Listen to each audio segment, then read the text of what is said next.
में आप लोग को ऐसा चीज़ बताएंगे, इस चीज़ के बारे में बताएंगे जो कभी ध्यान नहीं दिए लेकिन जानते आप लोग भी हैं। सबसे पहले तो दान देना बिल्कुल बंद कीजिए, ठीक है। अब हम ऐसा क्यों बोल रहे हैं? क्या आप ईश्वर को देखे हैं? आप परमात्मा को देखे हैं? आप भगवान को देखे हैं? नहीं देखे फिर मूर्ति कैसे बना दी है भगवान का? क्योंकि भगवान का कोई रूप नहीं होता है, परमात्मा का कोई रूप नहीं होता है। आत्मा देखें आप? आत्मा नहीं देखे हैं तो फिर आत्मा का आप फोटो कैसे बना सकते हैं, तस्वीर कैसे बना सकते हैं आप? तो ये कौन लोग बनाए जिनको भगवान के नाम पे दान के रूप में पैसा कमाना है, लोभ लालच करके, वो बनाए हैं ये सब चीज़। बहुत लोग सोच रहे हैं कि बहुत ज्ञानी ज्ञानी बात कर रहा है, तो सवाल तो कहीं ना कहीं है। और बाकी धर्म में कोई भी मूर्ति नहीं है। आप जो अपने आप से बना रहे हैं मूर्ति, उसी मूर्ति को पूजा कर रहे हैं, तो परमात्मा को तो पता ही नहीं है आप किसका पूजा कर रहे हैं, क्योंकि परमात्मा को तो देखे नहीं है। अगर जो परमात्मा को देख लेता है उसको मोक्ष की प्राप्ति मिल जाता है। इसका मतलब आप तो परमात्मा को देख लिए, फोटो बना दिए, आपको तो मोक्ष मिल जाना चाहिए। और मूर्ति बनाने के बाद फिर इसमें होता है शुरू यहाँ से पाखंड। पूजा कराने के नाम पे दान दो, भगवान के नाम पे दान दो। भगवान कभी भी आपसे पैसा मांगे हैं? आत्मा का एक ही काम है, परमात्मा से मिलना। गौतम बुद्ध 6 साल तक अपने आत्मा को जाने, तब जाके फिर उनको परमात्मा से मिलन हुआ। उसके बाद ज्ञान का बोध हुआ, तब उनका नाम धराया गौतम बुद्ध। महावीर भगवान भी तो परमात्मा की खोज में उन्होंने भी ध्यान किया, तब जाके परमात्मा के बारे में उनको जानने का मौका मिला। और आज बहुत सारे लोग उनको पूजा करते हैं, याद करते हैं, ठीक है। पूजा करना अलग चीज़ हो गया, याद करना अलग चीज़ हो गया। पूजा के बारे में तो इसके बारे में बात नहीं करते हैं, बात करते हैं डायरेक्ट परमात्मा के बारे में, कि जो अगर परमात्मा को देख लेगा वो तो इंसान रह ही नहीं जाएगा। तो फिर मूर्ति कैसे बना दिया? मूर्ति बना भी दिए तो फिर उसका पूजा करना शुरू कर दिया। तो ये सारा चीज़ जो भी है वो बस अपना फायदा के लिए किया गया है। तो आप लोग इस सब चक्कर में मत पड़िए। दान कभी भी नहीं देना है। दान कहाँ से शुरू हुआ? जब वेदों का ज्ञान, शास्त्रों का ज्ञान जिनको था, जब बड़े बड़े राजाओं को जरूरत पड़ता था यज्ञ कराने का, जब वो जीत जाते थे युद्ध में, तब यज्ञ कराते थे खुशी खुशी।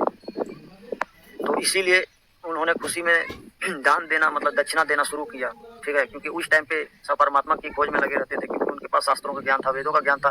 तो कौन जा रहा है यज्ञ कराने, तो इसीलिए उन्होंने दान के रूप में, क्योंकि वो राजा के पास सब कुछ होता था बहुत ज़्यादा होता था, तो इसीलिए थोड़ा बहुत दान के रूप में दे देते थे, भिक्षा के रूप में दे देते थे। दान अलग चीज़ हो गया। दान हो गया सब कुछ समर्पित कर देना किसी आदमी को, और कहीं चल जाना तो फिर मतलब संसार से आपका नाता खत्म हो जाना, ठीक है, माया से, तो उसको बोलते हैं दान। मतलब हर चीज़ उसको आप समर्पित कर दीजिए। कभी कभी घर में भी सुनते होंगे कि हर जब कोई बड़ा आदमी कुछ आता है, कुछ सामान का आप नुकसान कर देते तो नहीं बोलते कि सब दान कर दिया, सब दान करके आ गया, इसका मतलब खो के आ गया सब, ठीक है। तो फिर उसको दे दिया, तो खो दिया, यही हुआ, ठीक। तो भिक्षा के रूप में दिया जाता था, भिक्षा को बोल दिया दान। अब जो है दान के रूप में, दान बोल के पैसा जो है वो लेना शुरू कर दिया, जो भी धन है वो लेना शुरू कर दिया, जमीन लेना शुरू कर दिया। बोल दिया गया कि भगवान के लिए दान कर दो। क्या भगवान बोले हैं दान करने के लिए? भगवान को क्या मालूम कि आप दान कर रहे हैं मेरे नाम से? उनको क्या मतलब है? भगवान का किसी भी चीज़ का कमी है क्या? अगर सच में परमात्मा को जानना है तो गौतम बुद्ध के रास्ते पे चलिए, महावीर भगवान के रूप में उनके रास्ते बताइए पे चलिए। ईश्वर कहाँ है? सबसे पहले ईश्वर को जानने के लिए आप परमात्मा को जानना पड़ेगा, और परमात्मा को जानने के लिए आपको अंदर देखना पड़ेगा, और अंदर देखना पड़ेगा तो आपको सबसे पहले गौतम बुद्ध के रास्ते पे चलना पड़ेगा, महावीर भगवान के रास्ते पे चलना पड़ेगा, तब जाकर आपको परमात्मा तक आप पहुँच पाएंगे। इतना आसान नहीं है कि पूजा करा दिए, पैसा दे दिए। किसी को पैसा देने से आपको परमात्मा नहीं मिलने वाला, ठीक है, ये बात आप ध्यान में रख लीजिए। तो ये सब जो पाखंड है दान करने का, वो बंद कर दीजिए बिल्कुल भी। और आपका मन में जो भी सवाल है आप पूछिए, उसका जितना हो सकेगा उत्तर देंगे हम। और बाकी और भी चीज़ है, आप देखिए, ठीक है। फिर बोलता है लोग कि अपना धर्म को बदनाम कर रहा है। बदनाम कौन करके रखा हुआ है, जो चीज़ है वही तो बता रहे हैं सब। तो इसीलिए दान बिल्कुल भी मत दो। कोई भिक्षु आता है तो भिक्षा के रूप में उसको चावल दीजिए, क्योंकि होता क्या है, जब ऋषि मुनि लोग पहले ध्यान में रहते थे तब करते, तो कभी कभार भिक्षा लेने के लिए गांव में आते थे तो उनको भिक्षा के रूप में चावल दिया जाता था। इसी को जो है कुछ इंसान होते हैं लालची, तो वो दान भिक्षा जब दे दिया गया उनको, तो इसी तरह से वो इधर ही मतलब उनका लालच बढ़ गया, तो इसी को जो है वो इस रूप में आज देखने को मिलता है कि दान बोल दिया गया उसको। तो इसीलिए बोलेंगे दान जो बोल रहे हैं आप, सबसे पहले ये तो हमको शब्द गलत लग रहा है, वो होता है भिक्षा देना, ठीक है। तो दान देना जो है वो बिल्कुल बंद कर दीजिए। बाकी मिलते हैं अगला वीडियो में, आज के लिए इतना है। और आप क्या सोचते हैं, क्या समझते हैं, आप भी अपना राय दीजिए, ठीक है।